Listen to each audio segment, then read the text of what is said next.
kanyang pagbabahagi at muling pagpapaalaala ng mga salitang binitiwan sa atin ng ating Panginoon.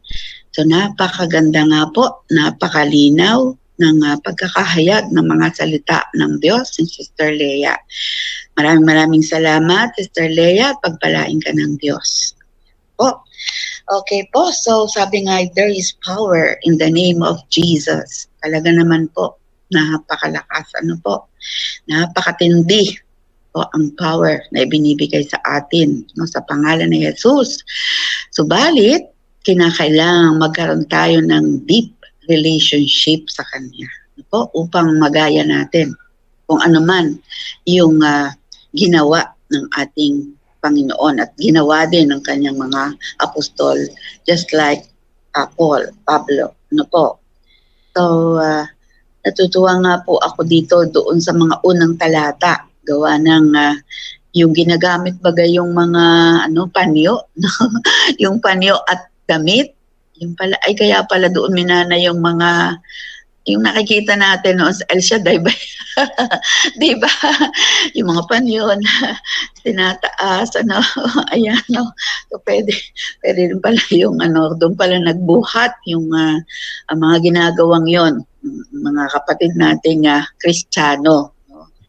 Maaaring din naman tayo pwedeng mag-judge kung talagang kumbaga effective ba yon, na talagang may power ba yon, no? Pero ang alam natin, kailangan meron tayong deep relationship sa ating Panginoon. Sabi nga ni Sister Lea kanina, let us nurture our faith, our personal relationship with Jesus. No? Para nang sa ganon, ay magaya natin. Kasi sinabi naman dito na pwede natin gayahin. Kaya nga siya isinugo dito sa lupa, di ba? Para maging halimbawa natin ng mga tao na mahihina. Akala natin, hindi natin kaya, pero kaya pala natin basta tayo ay nasa Panginoon.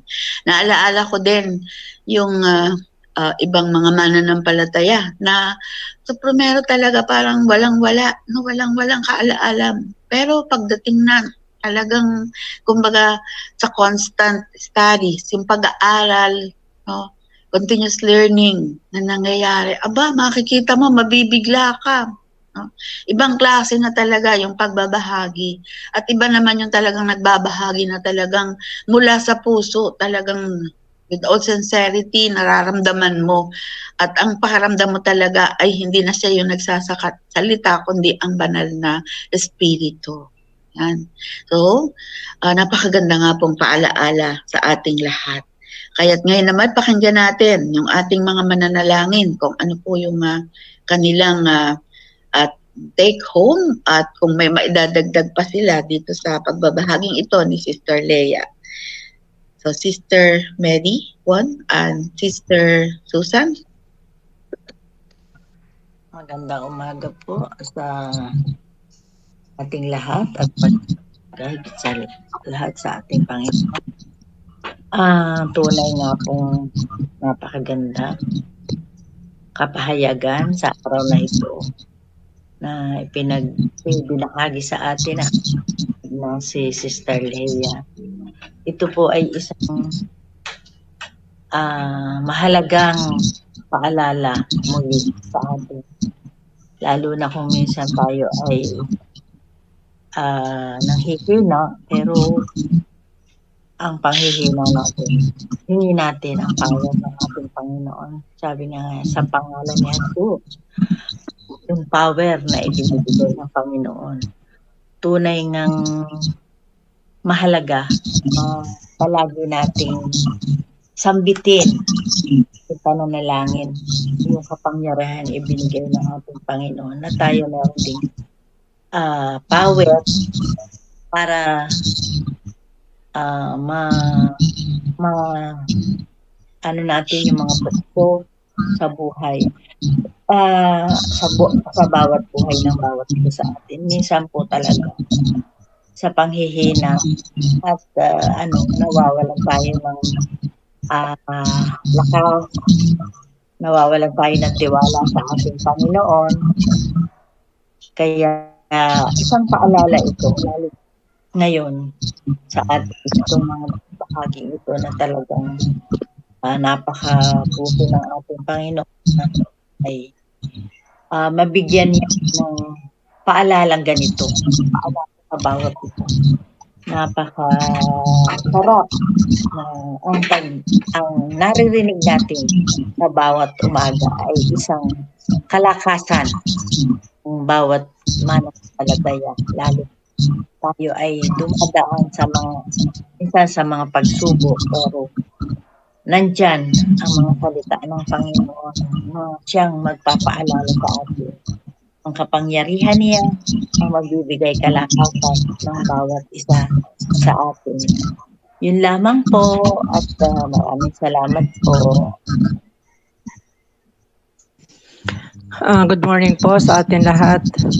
Ang take home ko po dito ay napakalaking challenge nga po nito dahil tanungin natin sa sarili natin kung tayo ay magpapalayas ng espiritu, masamang espiritu, o kapag naka-encounter tayo ng ganito, matakot kaya ang masamang espiritu sa atin pag binanggit natin yung in Jesus name? So ito ay malaking challenge. So tayo, yung puso na lang natin ang sasagot dito, no? Kung gaano kalalim yung ating personal relation kay God, yung faith natin, o kung paano tayo na-nurture. No, hindi basihan yung matagal na akong Kristiyano. Ang tanong dito ay, baka sabihin din ng kaaway niya, do I know you? baka hindi tayo kilala o baka hindi tayo katakutan. Hindi ka mga gano'n. So ito ay challenge sa atin na ito nung narinig ko kanina sabi ko, oo nga naisip ko sa sarili ko, matakot kaya o baka sabihin din naman sa espiritu, kilala ba kita? O diba? So ito ay challenge sa atin na tayo din ang makakasagot. And sabi nga, kailangan yung talagang deep, malalim, hindi lang basta personal relation, kailangan malalim. Intimate, sabi nga ni Sister Leah, intimate relationship with God. So napakahalaga na lagi tayong nare-remind at lagi din natatanong natin yung ating mga sarili. No? Na-evaluate natin yung ating mga sarili, yung faith natin, baka humihina. So dapat pala malalim at patuloy tayong magpa-nurture, sabi nga. At para mas lumago, sabi nga hindi naman masamang gumaya dahil yun man ang gusto ni Kristo, gayahin din siya at yung mga disciple niya. Pero hindi lang panlabas, kundi yung deep inside, yung loob, yung kalooban, sabi nga ganyan, yung ating puso.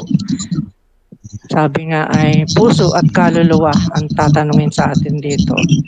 So yung sa pamamagitan, sabi nga Sister Leah, sa pamamagitan ng prayer, ng reading the Bible, no? Mga Word of God, yung mga devotion natin, kasi ayun yung nagpapalakas sa atin, yung paggaganitong pakikinig.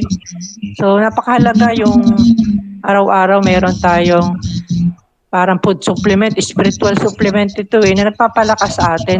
Lagi tayong nare-remind kasi kapag walang ganito, hindi tayo nano-nurture spiritually, manghihina talaga tayo kasi napakagulo ng mundo, napakagulo ng Pilipinas. So talagang dapat ay tayo ay hindi bibigay. Dapat ang matutulong natin ay talagang panalangin, no? Hindi lang personal kundi sa bansa natin, no? Magpanalangin tayo dahil tayo mismo ay naniniwala sa miracle ng Diyos, no? Walang imposible sa Diyos. Kung ano man nangyayari ngayon ay walang imposible sa Diyos at meron siyang gustong mangyari. So dapat tayong mga mananampalataya, tunay na mananampalataya ay yun lang talaga ang may tutulong natin at magagawa natin. Hindi dapat lang dahil dapat yun ang una na ginagawa. And mababasa natin doon kahit sa Facebook, yung mga Christian doon sinasabi talaga na pray for the Philippines, pagdasal natin Pilipinas kasi talagang malaking impact yan sa atin. So yun, malinaw naman po yung pagka-share ni Sister Leah. So Ayun, reminder ito sa atin at saka big challenge din